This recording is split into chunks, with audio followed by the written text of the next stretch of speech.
Welcome, everybody. It's nice to have you here. And today is part two of a series which is called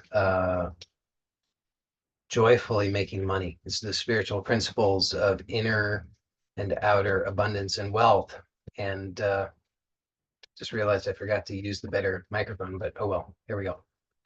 So if you're watching this on YouTube, which those who are here live, obviously you're not, but for those who are watching it on YouTube or who will watch it on YouTube, if you have not watched part one, then I recommend that you watch part one first.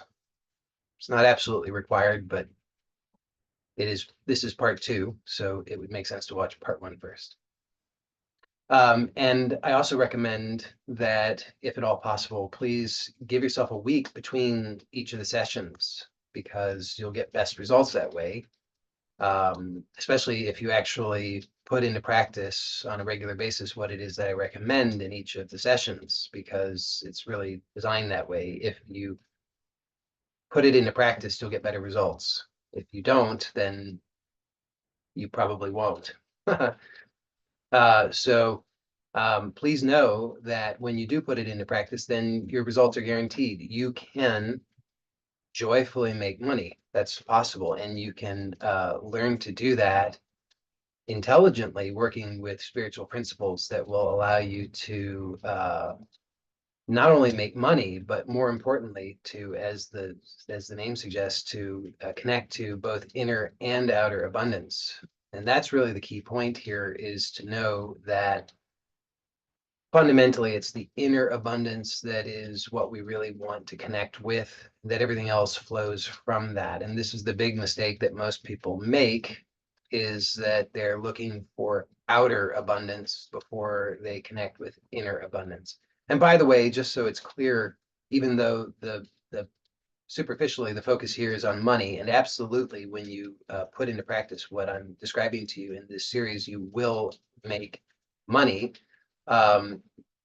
Fundamentally, everything that I'm talking about here applies to your life more broadly. So if you think, well, I've got plenty of money, I don't need any more, this is still going to help you with other areas of your life. It's not just about making money, even though the focus is specifically about money.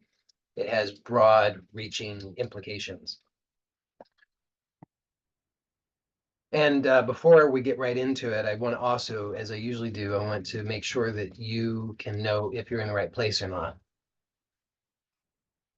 Because I respect you and your time, and I want to make sure that you know. Somebody asked if I'm talking about an upcoming event. No, I'm talking about this event. This is happening right now. You're here. It's live.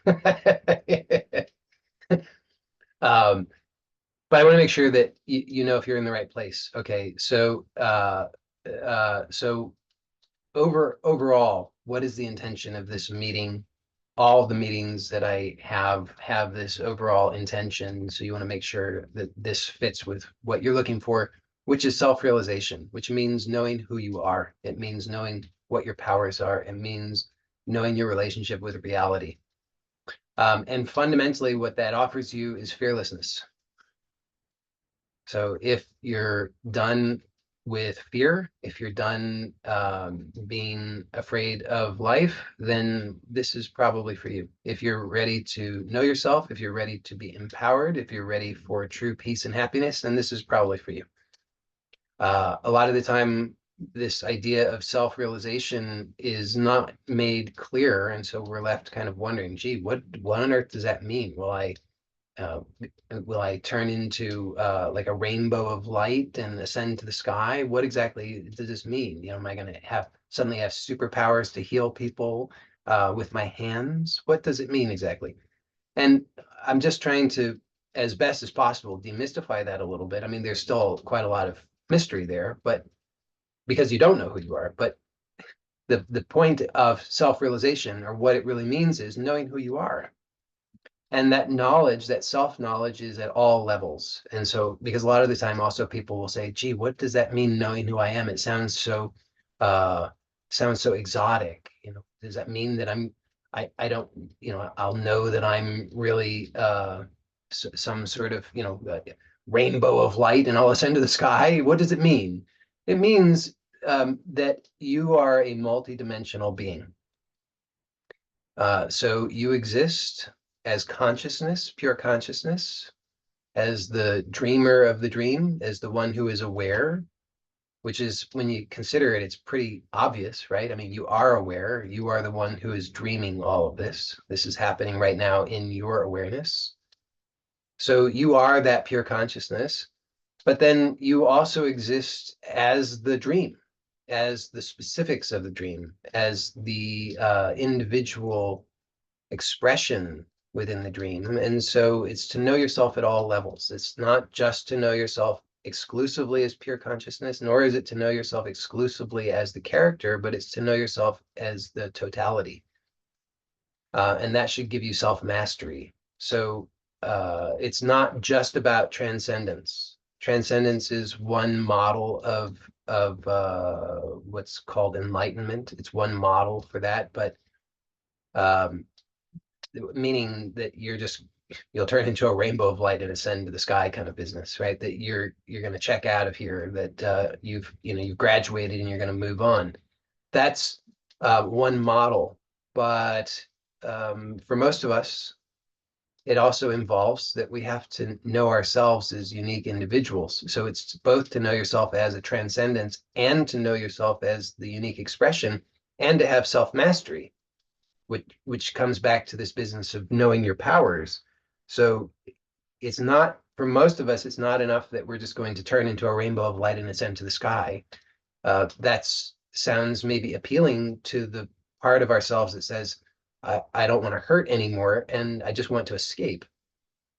But that's pointing to the fact that you need to have self-mastery so that you're not intimidated by your own creation, because you shouldn't be, right? I mean, think about that. You shouldn't be afraid of your own creation. You should not be afraid of your own dream. If you're afraid of your own dream, it just means that you don't realize who you are and your powers in your relationship with reality. When you know who you are and your powers in your relationship with reality, then you know that this is your dream and you don't have anything to be afraid of. And that gives you then fearlessness and self-mastery, so that you have the ability to create consciously and to not be attached to any of it. So that's the big picture view of what's available. But again, today we'll be focusing on making money joyfully and the spiritual principles of inner and outer abundance and wealth.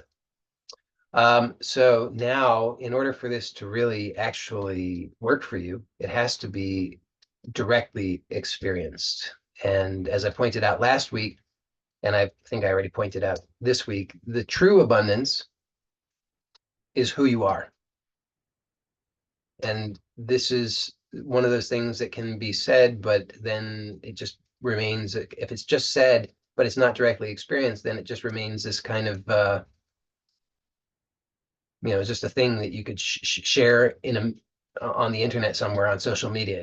Just the true abundance is who you are, and you could put a nice nature image behind that and share it and get lots of likes and things like that, but it doesn't actually change your life until it's directly experienced. And so that's what I want for you, is for you to directly experience it. And so to that end, I'm going to offer a brief guided exploration that will allow you to directly touch upon that.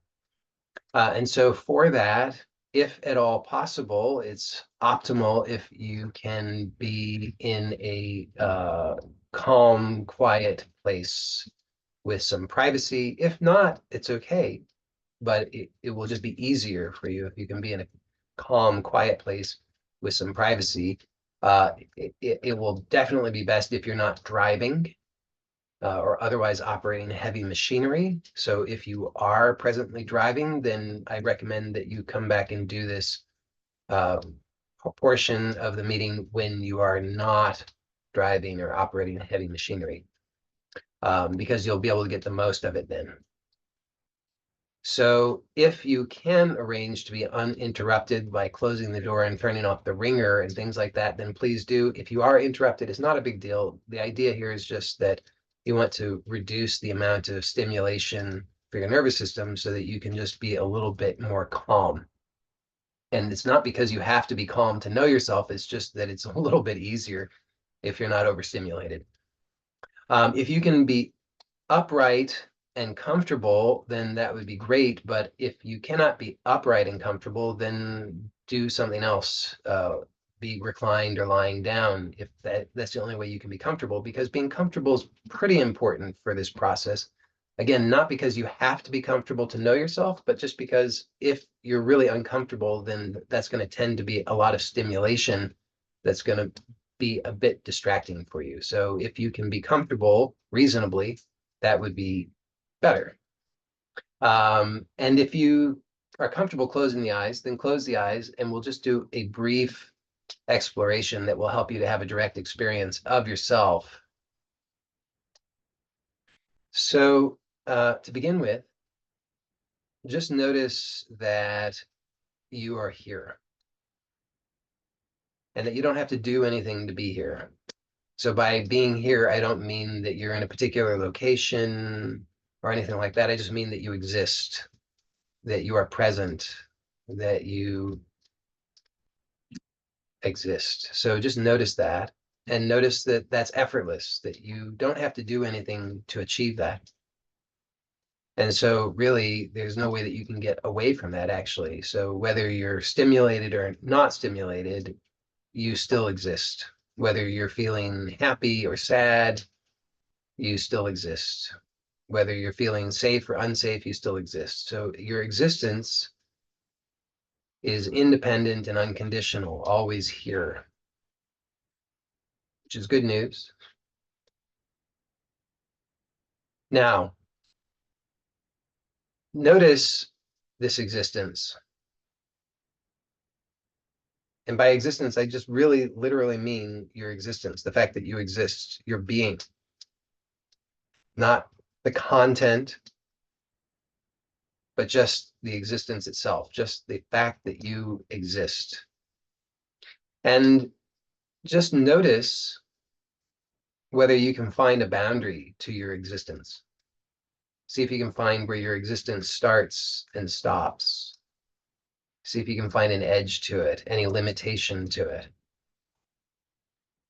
See if it actually exists in space at all. See if there's any way that you can define it, or if, in fact, your existence is undefinable, limitless, boundless, and infinite.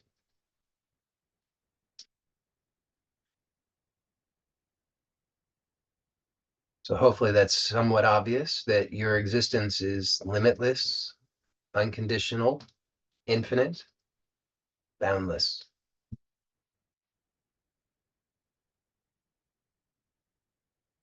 So this is the definition of abundance. Your being, your existence is abundance itself, limitless, infinite, absolutely free.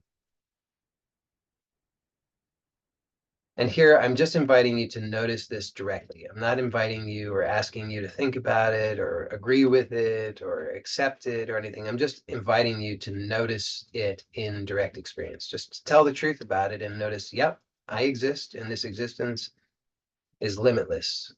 It's boundless. It has no definition. It has no form. It has no shape. Just to notice that directly. And then to also notice that this is, by definition, this is true abundance. So this is really the truth. Now, let's also notice the relationship of existence and true abundance with creation or experience. So notice that you are aware of sensations, and those sensations take the form of sounds, tactile sensations, thoughts, perhaps smells, tastes, and even though your eyes are closed, it's possible that you can notice some visual stimulation.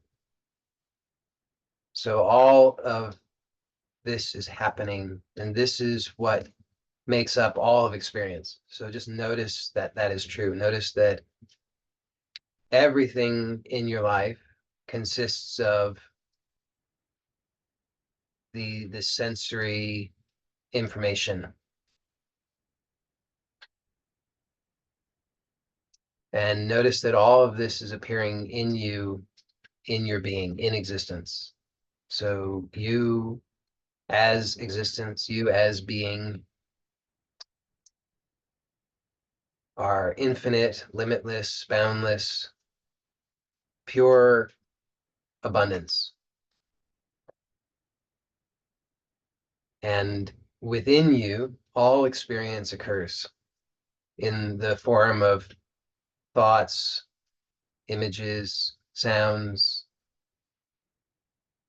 feelings, smells, tastes.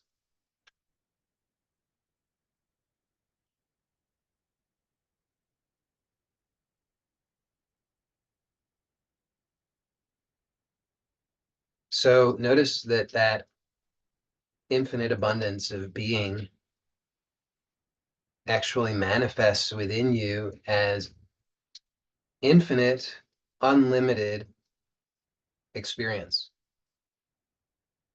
So right now, just in your inner world, with your eyes closed, just in your imagination, you have unlimited experience that's possible in your imagination.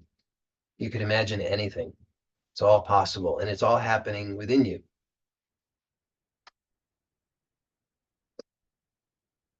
And now let's notice the relationship between inner and outer.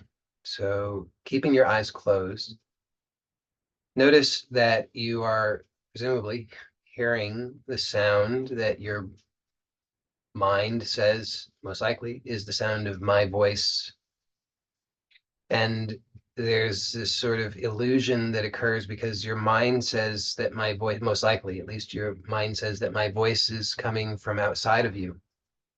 But just pay attention and notice that actually the sound of my voice is occurring within you. It's impossible that it would be outside of you. It has to be occurring inside of you. It's the only place that it's possible for any experience to occur is within you. So the sound of my voice is occurring within you. Just notice the truth of that.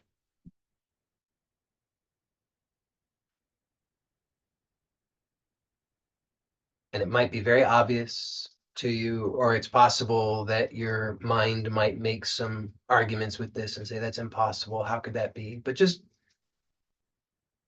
see that it's possible for a moment just to drop all of the thoughts about it and just notice directly that actually the sound of my voice is happening inside of you. It's just happening in the space of infinite being that you are. So you are this infinite being. It's directly known that you are this infinite being. You are existence. You are this awareness. And within you, right now, directly experienceable is this so-called sound of my voice. It's happening in you. It's not possible that it could be outside of you. It's happening in you, and you can just notice that. And then you can also notice that there are sensations, tactile sensations, feelings that probably your brain says are the feelings that mean the whatever it is that you're sitting on or lying on. So you can feel certain sensations, and most likely your brain says that those sensations mean that there's something outside of you that you're in contact with, that they mean a chair or a bed or a couch or something like that. But just notice that those feelings, those sensations are actually happening in you. They're not happening outside of you, they're happening in you. Just notice that that's the actual direct experience, that those sensations are occurring in you, in the space of being, in the space of existence, in the space of awareness, that's where they're actually happening. That's the actual experience. The mind might interpret it in some other way, but if you just notice the actual direct experience, that's what is actually happening, is that there are sensations happening in you.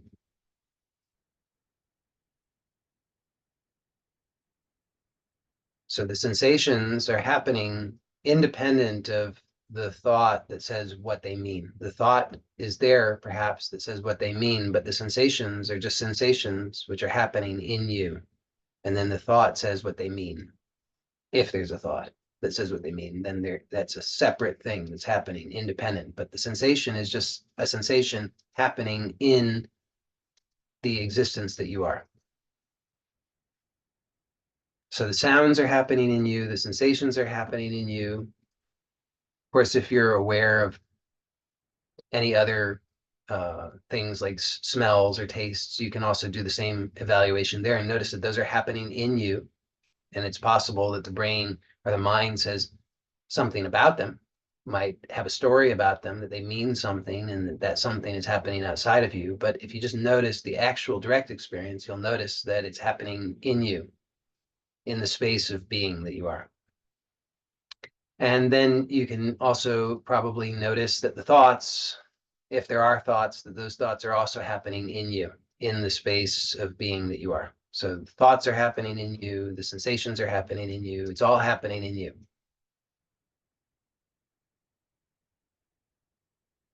So then all of those things which the thoughts say are outside of you, say that they are outer reality, turns out they're all happening in you. Who knew?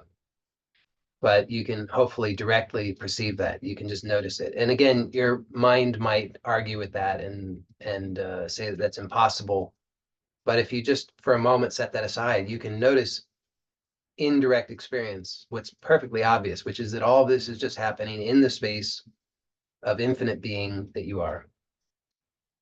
So before we open the eyes, I just want to point out a few more things, and then we'll do a slow transition of opening the eyes so that this can be integrated fully. So notice now the relationship of the inner and the outer. So the inner, which is this space of being, which is infinite, which is pure abundance. Then within this space, we have what seems to be clearly inner phenomena, which is what we would consider to be imagination, because you could imagine all kinds of things and you'd say, yeah, that's just happening inside me. I'm just imagining those things. But then we can also notice that all of the so-called outer phenomena is also happening inside of us as infinite being. So it turns out that all of the inner and outer is all inner. It's all happening inside of us. And so then we can also explore what's the relationship between the so-called inner and outer. Already, hopefully, we've established that the so-called outer is also inner, but we can see that what we usually conventionally consider to be inner phenomena and what we consider to be outer phenomena is really the same thing. It's all just sensory data happening within the space of infinite being, which is directly experienceable now. And then the only difference is that of thought. It's just thought labels some of it as inside and thought labels some of it as outside. Thought labels some of it as imagination and thought labels some of it as real. But it's all the same, really. Just a distinction made in thought. Otherwise, it's the same. So now we can see what is it that limits our experience of abundance. So notice that you are that infinite abundance. That's your true nature as pure being. You are that abundance already. Infinite, unlimited, boundless. And then within this space of pure being, infinite abundance, that infinite abundance is manifest through your inner faculties, your inner senses and thoughts. And then it is translated into your outer reality only through thought, just the thought that allows it to be accepted on the outside, because the so-called outside is experienced only on the inside. It's the same senses experienced within this infinite space of pure being that you are, that never changes. The only difference is that sometimes you have thoughts that say, this is just my imagination, and sometimes you have thoughts that say, this is real. So that's the only mediating factor, is the thought. Now, what limits the experience of that infinite abundance that you are in your manifest reality? And the obvious answer is how you think about it. So that's all that we're dealing with, is just how we think about it and how we allow ourselves to open up to and repeat certain combinations of sensory data. We can train ourselves to release the limitations in thought and to allow ourselves to repeatedly experience those things that we desire, and we allow ourselves thereby to experience not only the inner abundance but also the outer abundance. Okay, so hopefully you have had a direct glimpse of this through this exploration, and now let's very slowly, when you're ready, there's no hurry, but when you feel ready to transition to an open-eyed state, please do it very slowly. So don't just fling your eyes open, because even though you won't lose everything that you've just gained through this exploration, you would lose some of it, whereas we want to really retain as much of it as possible. So make it a very, very slow transition, exploring, opening the eyes, and see that all of that so-called outer phenomena that the brain then says that you're perceiving on the outside is actually happening still in the space of infinite being that you are. So just open the eyes slowly so that you can retain that awareness of yourself as infinite being, and notice that the visual field is appearing in that same space of infinite being. It's just a habit that we have that associates the visual field with the outer, just saying that it is proof of an outer reality. But it's still happening inside. It's still happening in the space of infinite being that you are. So the substance of all of this, the substance of the of all of our experience, is none other than that same infinite being, which is infinite abundance. So you're already in touch with it. It's already who you are. It's what you are. You already are that. And it's just a habit of thinking and perception that seems to limit it. So this game of manifest reality is really just about giving form to the formless. So infinite being, which is pure abundance, is formless. And that should be hopefully now clear to you in your direct experience. Hopefully you have glimpsed that, and you can at least, if not notice it directly right now, you could at least reference that experience that you had. It's best if you can keep referencing it directly, if you can keep noticing that nothing is fundamentally changed. You still are that. If you can keep noticing that, that's more powerful for you. It's a much more powerful place to, obviously, to live your life from, and also to manifest from, because there's very little interference, right? At the level, I mean, at the level of pure awareness or infinite being, there's no limitation, no resistance whatsoever. But as soon as we step it down, so to speak, into a manifest realm, there's a little bit of resistance. But the closer we can remain to pure awareness or pure being, the less resistance there is. So it's a much more powerful place to manifest from. But most of us are in the habit of very quickly identifying at a very dense level where we say, I am this person, I am this body, I am this personality, I am this history, I am these relationships, I am these thoughts, I am these limitations. And so it becomes very dense, and there's a lot of resistance. And then we're working with very little power to produce change at that level because we're working against ourselves. We've produced something, we've manifest something, we're clinging to it, we're saying, I am this, this is real, these limitations are real, and then we say, and by the way, I want to make a change. Well, good luck, right? That's hard. But when you remain closer to the source, when you remain closer to this direct realization of yourself as pure being, then it's relatively much easier because there's not so much resistance. All you have to do is just recognize that it's all happening in you. And all you have to do really then is just imagine what you want and think what you want. And if you really recognize your full power, then that's all that's required.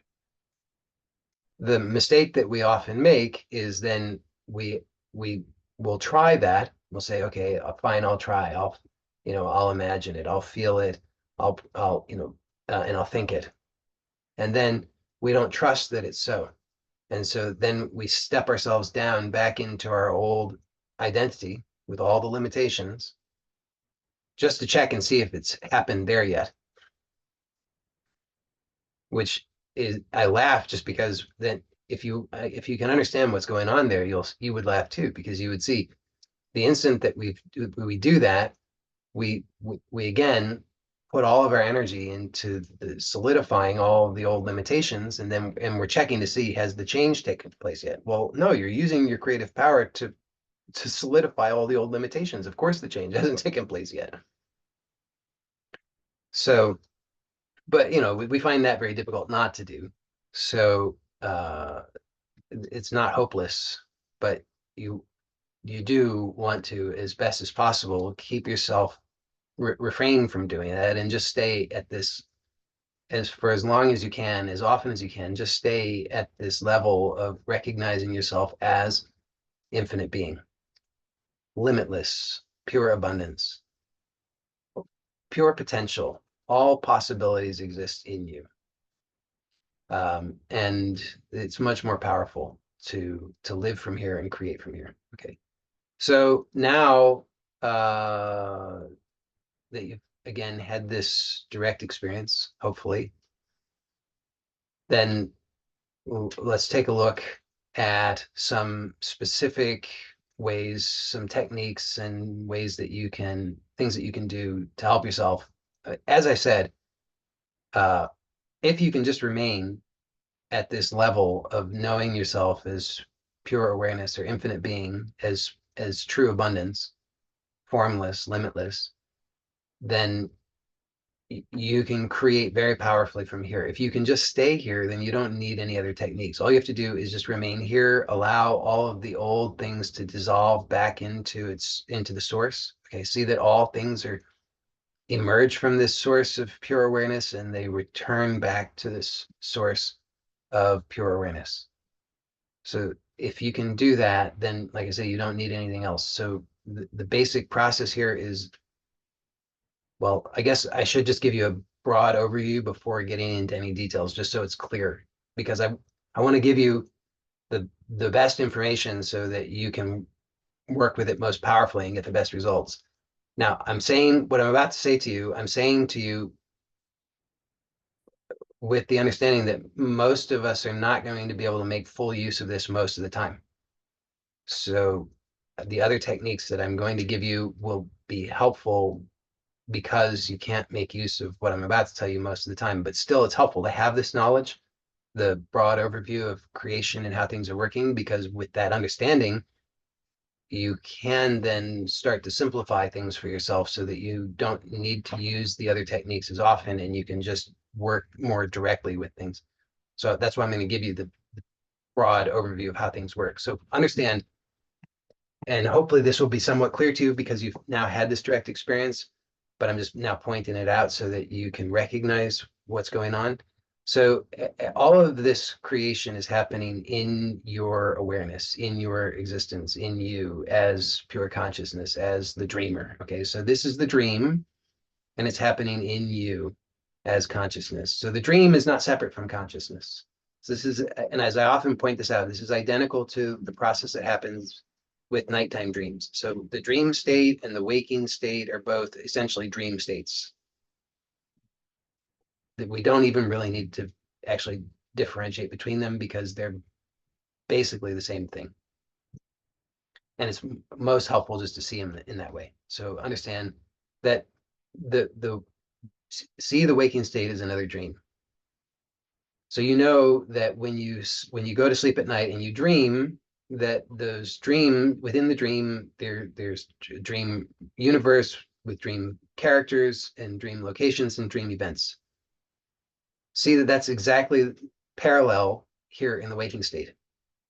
So in the dream state, there may be a dream character that you identify with and you say, this is who I am, because whatever, there's a certain point of view, and that association lends itself to you identifying as that character. But when you wake up, of course, it should be clear that you're not that character, because that character doesn't exist any longer. That character only exists within that dream state.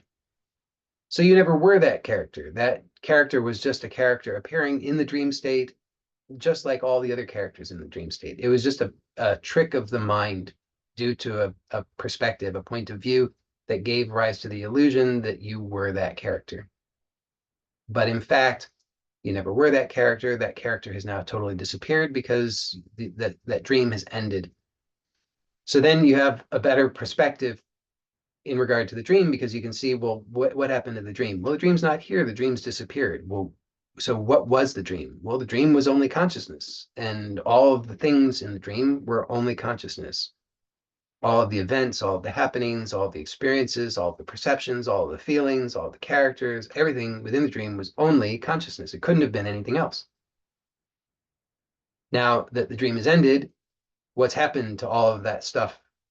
Well, it's returned to what it always was, which was pure consciousness, right? It's not here anymore. It's only pure consciousness. It's only ever was pure consciousness. That's all it ever was.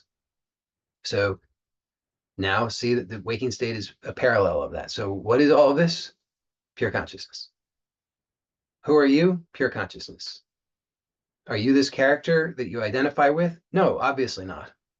I mean, just with the exploration that we just did, that could become clear to you, right? That in that exploration, if you reflect back on it, you can perhaps see that the character was not there. In truth, the body was not there. The personality was not there. None of those things were there, at least for moments. But you were there. You were aware. You were existing. So who could you be? Well, obviously not the one that wasn't there, right? If you weren't there, you wouldn't have been able to be aware. So whatever disappears, if the body disappears, even for half a second, then clearly you're not that. If the mind disappears, even for half a second, clearly you're not that. If the personality disappears, even for half a second, clearly you're not that. But you are that which is continuous, which is that existence. Okay, so that hopefully that's clear. So then let's look at the relationship between existence or consciousness or awareness, self, with the content of the dream, with the manifest reality. Hopefully then, I mean, I've already established it, right? Which is that all of the content is only consciousness. There's nothing other than consciousness. It's only consciousness. So all of the content appearing in the dream or in the waking state is only consciousness. So then we can just see, well, so consciousness is modified to appear as many things. right? So consciousness is modified to appear as you and me. Consciousness is modified to appear as the sky. Consciousness is modified to appear as a butterfly. Consciousness is modified to appear as water. Consciousness is modified to be perceived as fear. Consciousness is modified to appear or be perceived as love, etc., etc. Okay, so it's all consciousness being modified.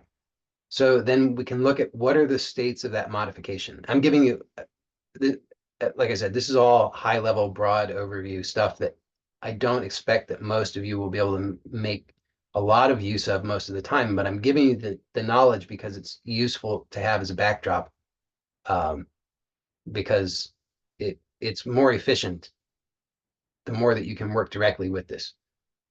But if it's going over your head or whatever, don't worry about it. We'll get to the nitty gritty techniques in a moment.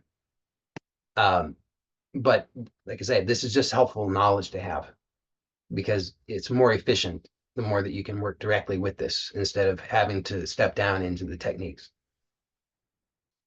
So hopefully I've established all of this is consciousness. It's only consciousness. And you are that. You are that consciousness.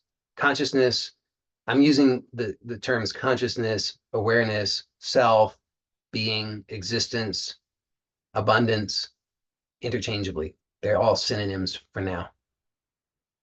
I reserve the right to use them as non-synonyms at a later time, but for now, they're all synonyms. So all of this is only that, but it's appearing as other things. It appears as it's oneness, but it's appearing as multiplicity. And that happens through some hypnotic power in which consciousness seems to be modified. It's never actually modified, but it seems to be modified, just like it's modified in a dream.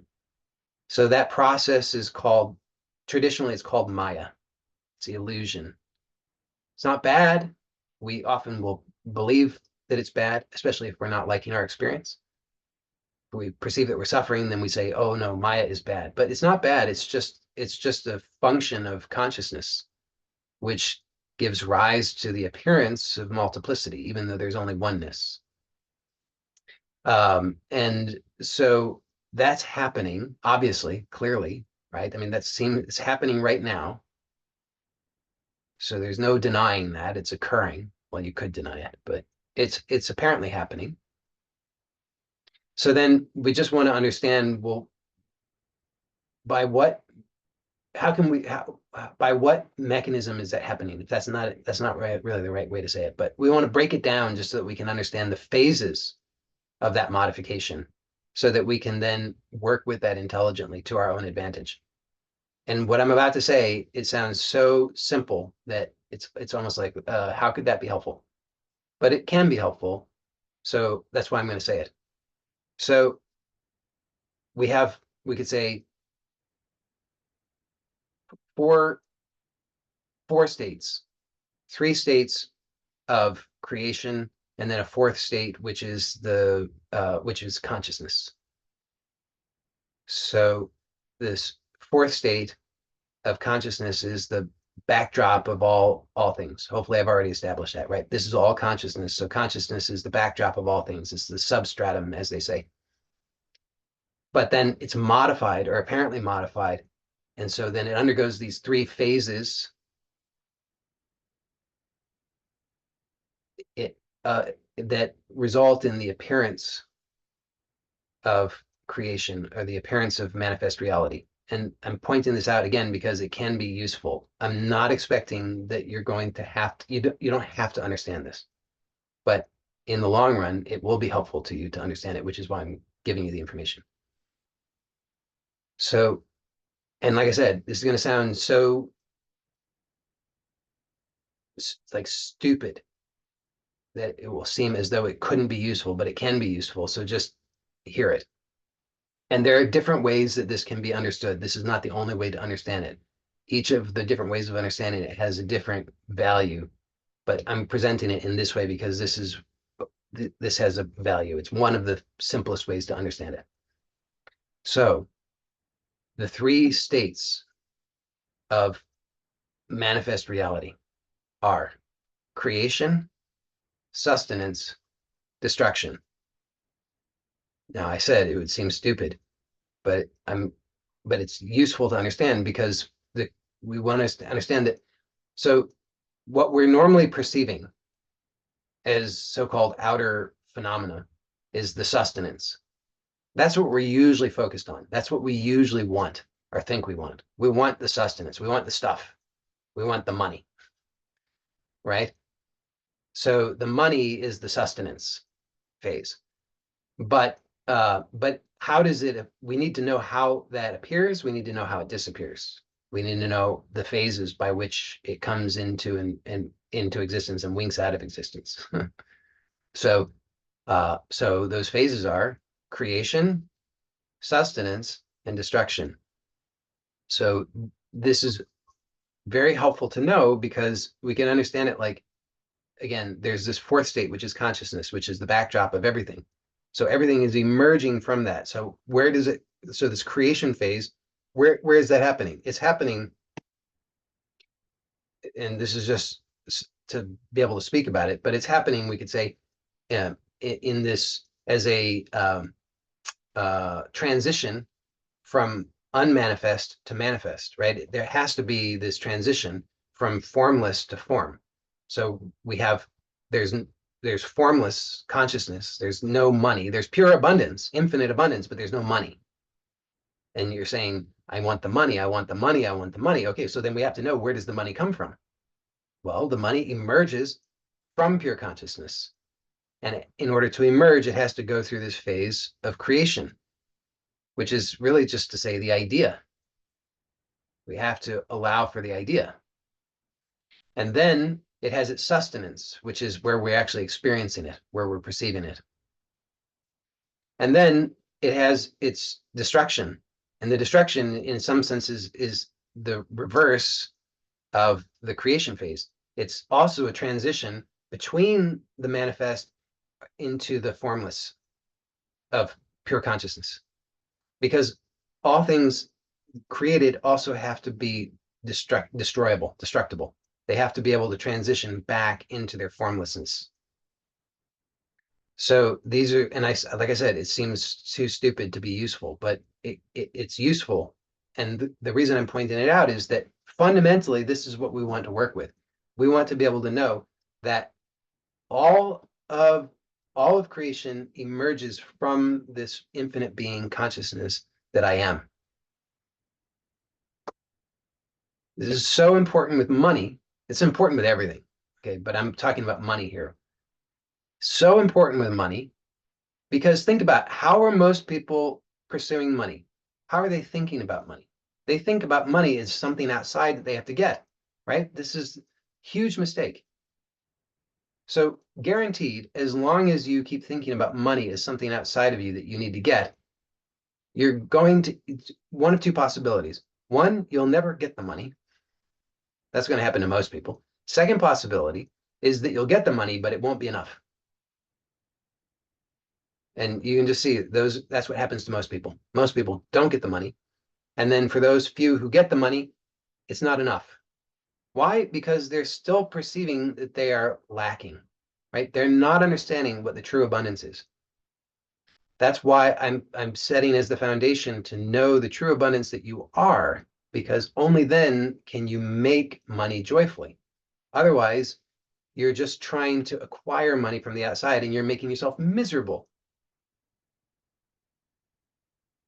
Even if you're not miserable in the acquisition, you're miserable because it's not enough, because it's not enough. It's never enough until you know the truth of who you are as abundance. Then you can make money joyfully. Then you have enough, you are enough, you manifest enough, and there's no anxiety about it. So having this understanding is important to know, where does the money come from? The money is manifest from pure consciousness through this phase of creation into the sustenance. Now, eventually it's destroyed back into its source and substance, true substance, which is consciousness, which is formless. But of course, here we want to kind of, if you want to have more money, then you kind of want to hack reality, I guess, as it were. You want to have this understanding because you can you're basically wanting more sustenance. You're wanting to maintain energy in the sustenance, in the state of form, in a particular form, money, and not have it destroyed. So this is important to understand. Because because here's another thing is sometimes people are really, really good at making money. They can create money. They can't hold on to it,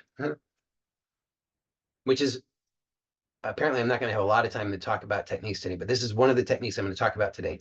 It's really, really important is how do you then keep the money? Because it's not enough just to create it. As anybody who's created money and lost the money, easy come, easy go, knows, you can make millions and millions of dollars, but if it all, goes right out, if you can't hold on to it, it doesn't do you any good. In fact, it can cause you a lot of problems. Like because if you're paying taxes on millions of dollars, but then you can't hold on to the millions of dollars, then you're not doing well at all, right? Because a lot of times people think, oh, if I could just make a lot of money, it's not that easy. Be careful. That's why you want to have the right understanding before you get yourself into trouble, because if you make a bunch of money, you can get yourself into a lot of trouble.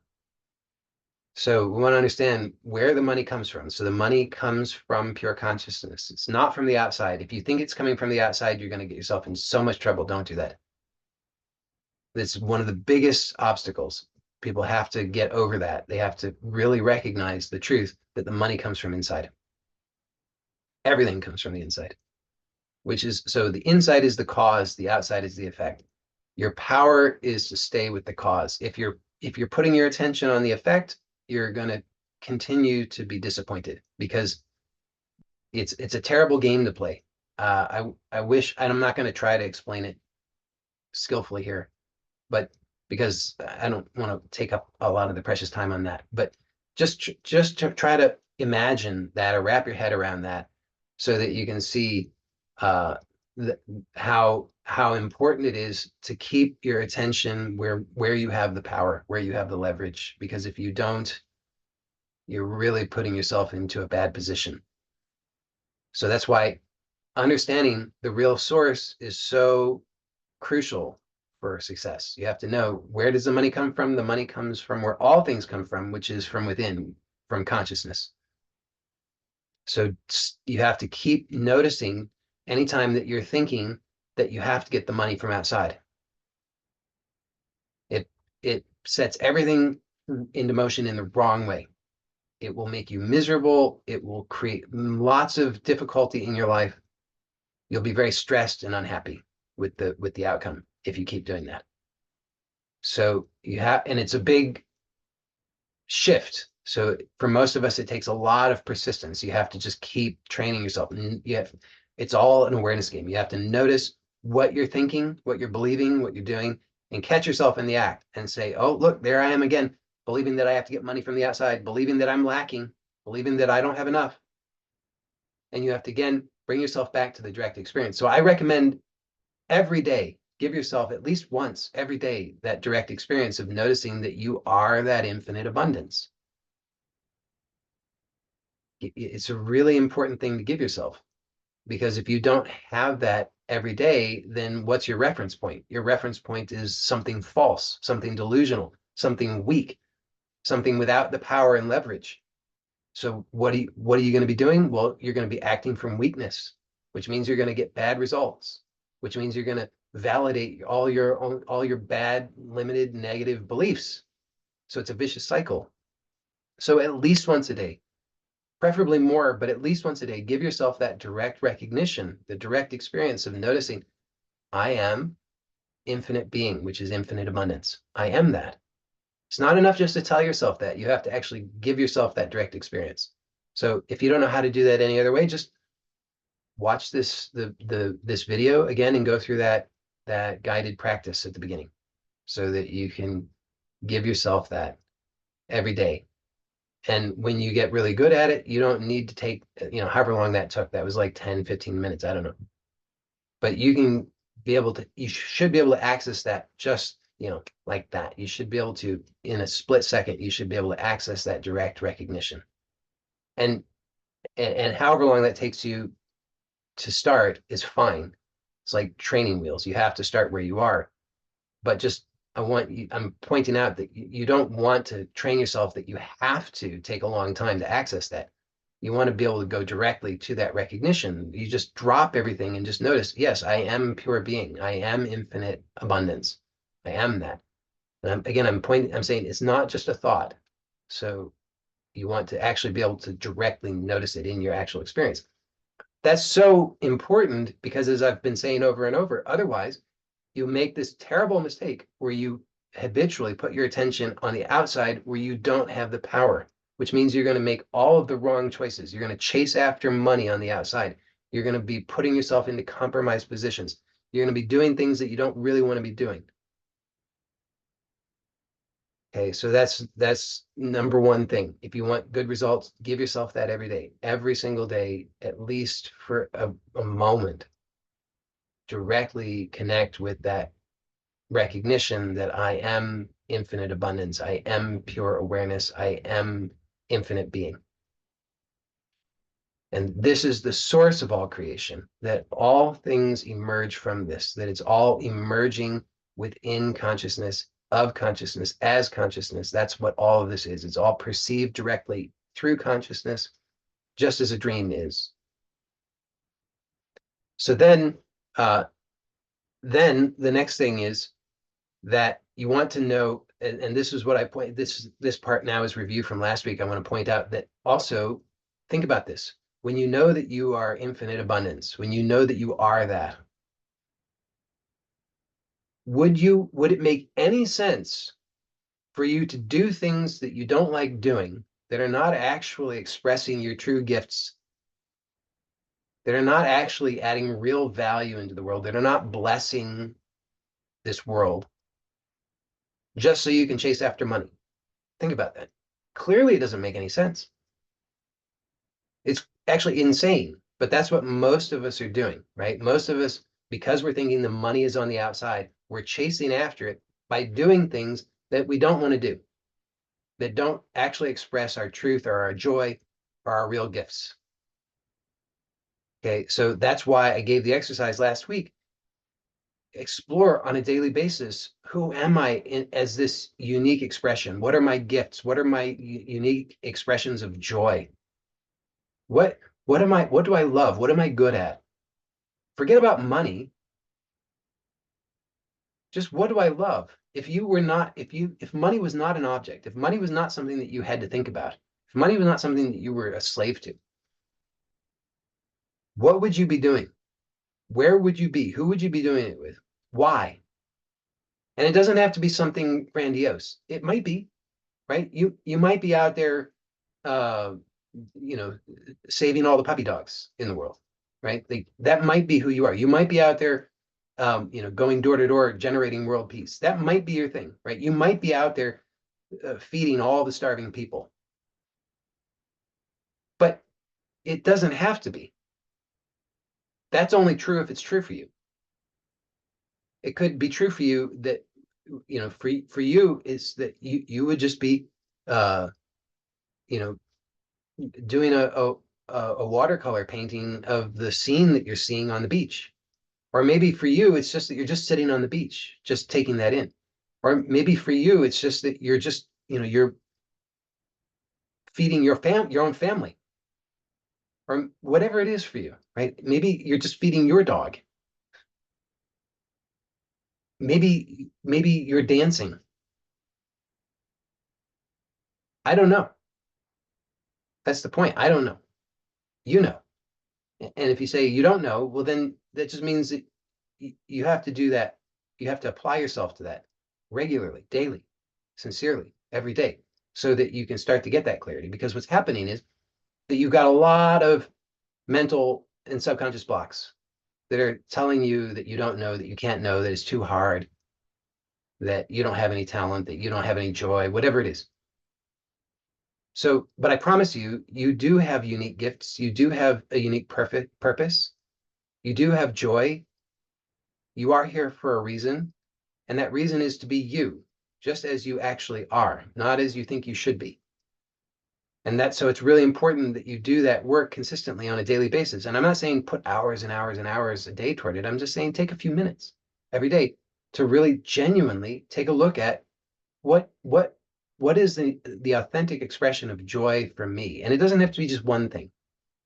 So don't get hung up on thinking, oh, there has to be just one thing. Just notice what the 1, 2, 3, 4, 5 things, whatever, that are the authentic expression of joy, purpose, meaning, and value for you in your life, where you don't care if you're getting paid or not, where it has nothing whatsoever to do with money. Don't trip yourself up by saying, okay, and how am I going to make money with that? Don't do that. The point is that, and this is so important, that when think about this, when you are true to the abundance that you are you going to be expressing yourself through misery and pointlessness? Are you going to be expressing yourself authentically through joy, meaning, and purpose? And it should be totally obvious, right? When you know the abundance that you are, that abundance naturally is expressed through the joy, purpose, value, and meaning that is unique to you. Has to be.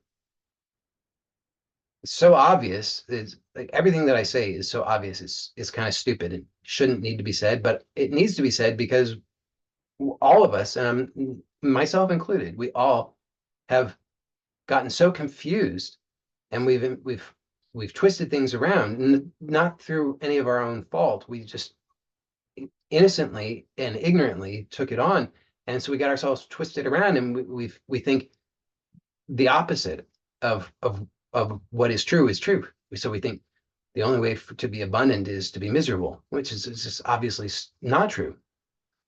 So I have to point it out that the truthful expression of abundance is to be true to the unique joy and expression and gifts and purpose and value that's you as a unique expression, right? So that's why it's so important that you take time each day to get clear on that, and then start to actually imagine that. Just take a moment each day to imagine that it's already true, that you are doing it, that you are expressing that.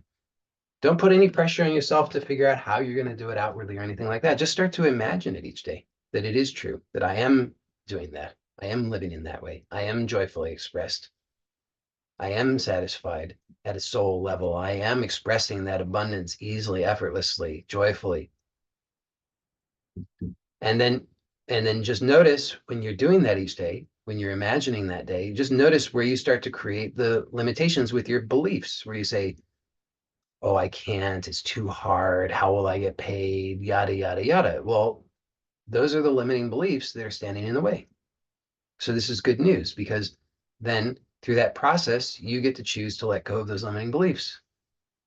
But just in your imagination. At this point, just do it all in your imagination. So now I'm going to give you one more practical thing that's very powerful. And this is, remember, I said that we want not only to create, but we want to sustain the abundance in our creation, in our manifest reality, right? Because you don't want to just make $1 million. You would like to actually be able to hold on to a good portion of that. And so there's a paradox, I guess. And this is where a lot of us get tripped up and we make a big mistake. And this causes us to lose what we gain, because we don't understand this principle of how things work. So that's why I'm pointing out that what we want is to sort of, I air quote, hack reality. I shouldn't say that. That's so stupid, but whatever. I've said it. It's too late now. But we want to be able to have something remain. We want to be able to determine what state something is in. So obviously there's an unmanifest state. There's the creation state, There's the sustenance state, there's the destruction state. So we want to actually be able to determine what state it's in. Because if we don't have that ability, then we don't have self-mastery. Then we still feel victimized. Because then you say, I'm no good with money. Money just, go, I can't hold on to money. So we start to believe these things and it becomes a self-fulfilling prophecy. But that's only due to ignorance because we don't know how to determine the state. So we need to be able to gain self-mastery so we can determine the state. So we need to understand how things work. So in order to maintain something in its sustenance state, we need to actually understand what are the properties of that state of sustenance. So one of the really important things about that state is that it's all about flow. And this is where there's a paradox and we get tripped up because we want to hold on to it. But when we try to hold on to it, it slips through our fingers, like trying to hold on to water, right? If you try to grasp the water, it flows through your fingers. You can't do it. So you have to understand something about it, about its nature, so that you can then work with it, and then you can get the results that you want. And so like I say, it's a paradox, but you have to actually actively flow in order to maintain that which you create. So if you want money and you want not just to create the money, but you want to actually sustain the money, you want to have that money so that you can then utilize it in ways that you want, then you need to actually you need to consciously use that money you need to allow that money to flow in a conscious way. Now, I want to be clear. I'm not saying that you just throw all the money away, but you have to consciously choose to use some of that money to flow. So if you're fearful and gripping and you're saying, I just need to hold on to it, I need to hold on to it, then it's going to all slip away because you aren't understanding the nature of the sustenance phase. So you just have to trust what I'm saying and choose to actually begin to, with love, give some of that money to those people, places, organizations, etc., where you feel that it is an expression of what you want in this world. So this is known in many different traditions. In the Christian tradition, it's known as tithing, right? So it's known in different traditions because it's a universal principle and it works. So, but you have to choose to work with it. So at this point, at a minimum, here's what I recommend. I recommend that you begin to visualize. So we're just at this phase, all you have to do is work just inwardly.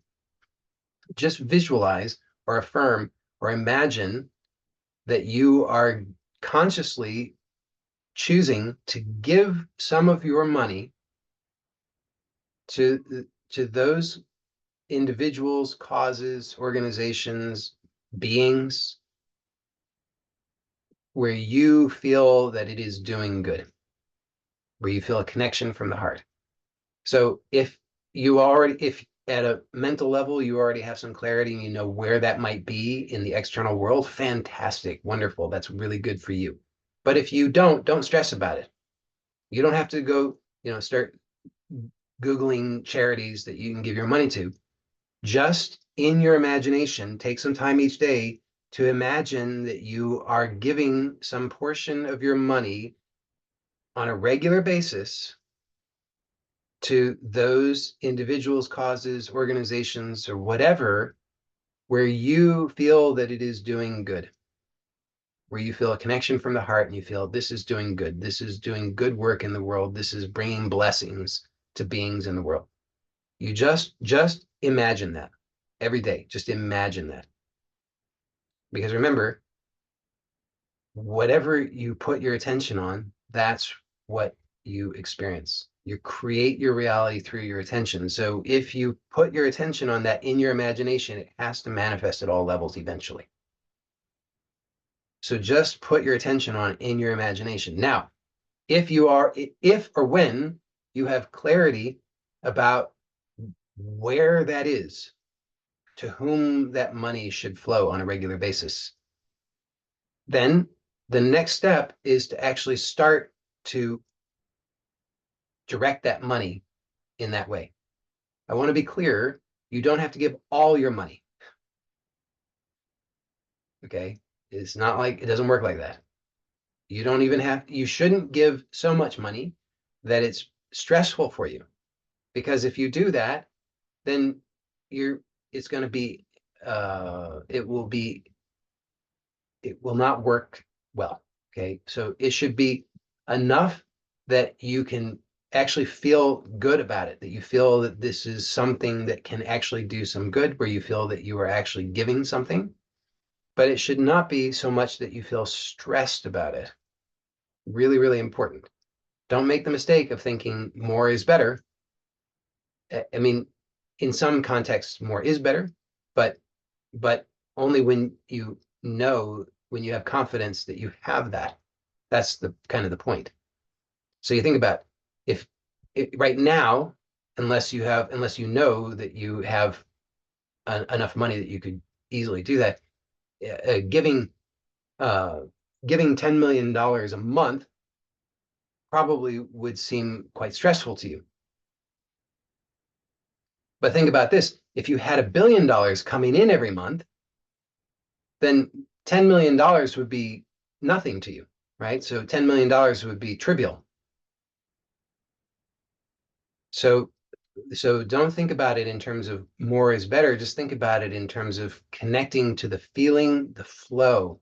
It's really important. You're consciously choosing to direct your money toward in a positive way, so that you're enhancing flow, the quality of flow, which will increase the sustenance quality in your life, so that paradoxically you can hold on to more money.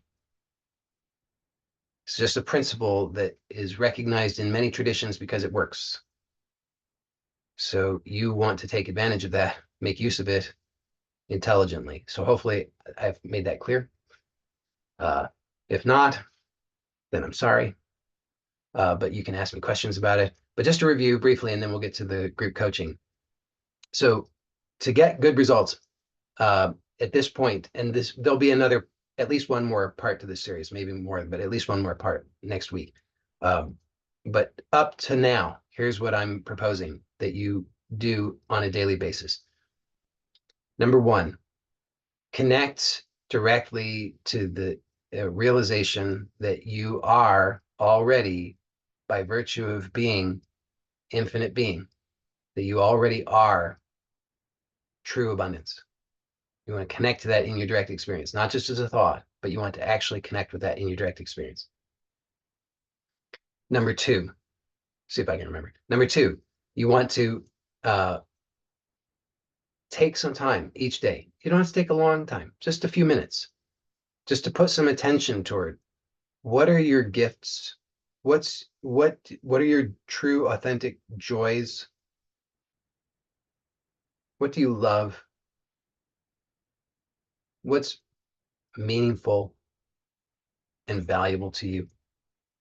And just give attention to that, and then imagine yourself, if you can get to this point, imagine yourself actually doing those things, or being there, expressing in those authentic ways in your life each day. Just take a few minutes to do that each day. And then the third thing is, also, we want to enhance the sustenance quality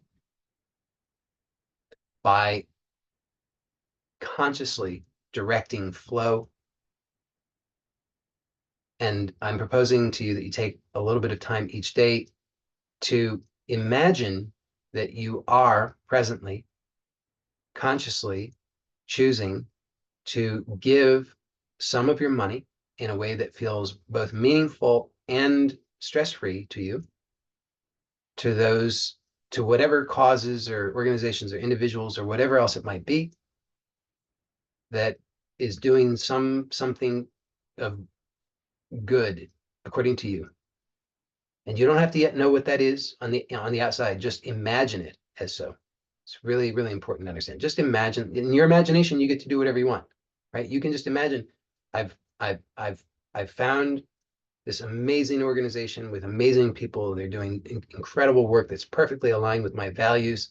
I'm so grateful that I get to give financially to this wonderful organization every month. And you just imagine that you're doing that. Feel that feeling. Do that every day.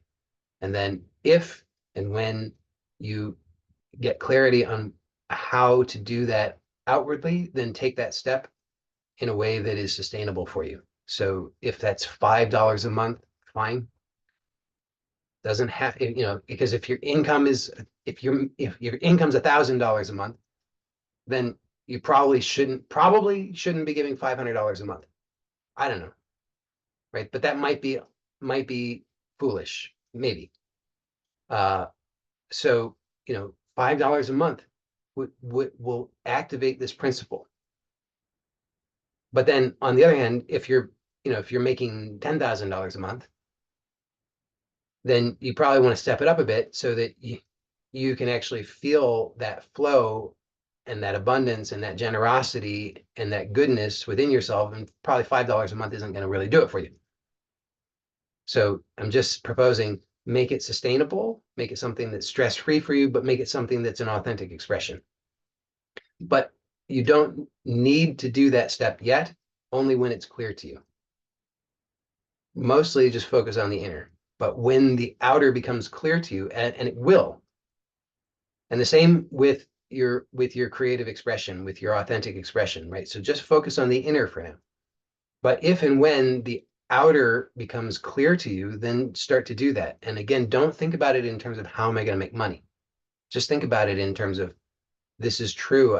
It's joyful. It's valuable. It's meaningful. Do it. Even if it's only for 5 minutes a day, even if it's 15 minutes a day, even if it's just something you do just in private, it doesn't matter.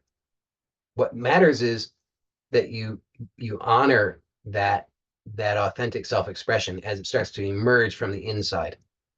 And that's why I'm saying, just start on the inside, do the practices regularly, daily on the inside, and then as it starts to emerge naturally on the outside, which it will, then you just honor that and flow with that in intelligent ways, which hopefully I've defined for you. So that's it for today's talk. For those who are here live, we'll stay on for the group coaching. And I just want to say a few words for people who watch us on YouTube.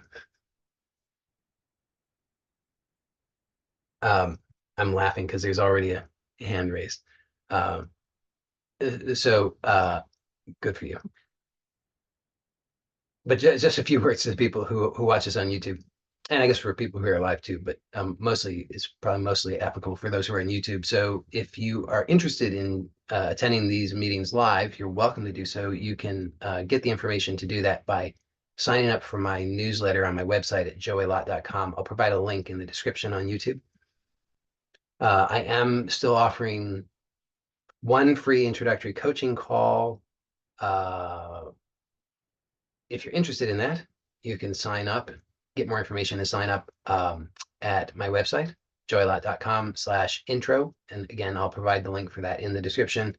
And for those who are interested in a systematic way of organizing your a simple daily routine that will help you to get good results in your life, in all domains of your life, and you want support in doing that, you may be interested in the Manifesting Truth program that I offer, which is a paid program, and you can get information on my website about that at joeylott.com/manifesting-truth. And also I will provide a link to that in the description on YouTube. So that's it for now. Blessings to you all. And for those who are here live, stay on for the group coaching.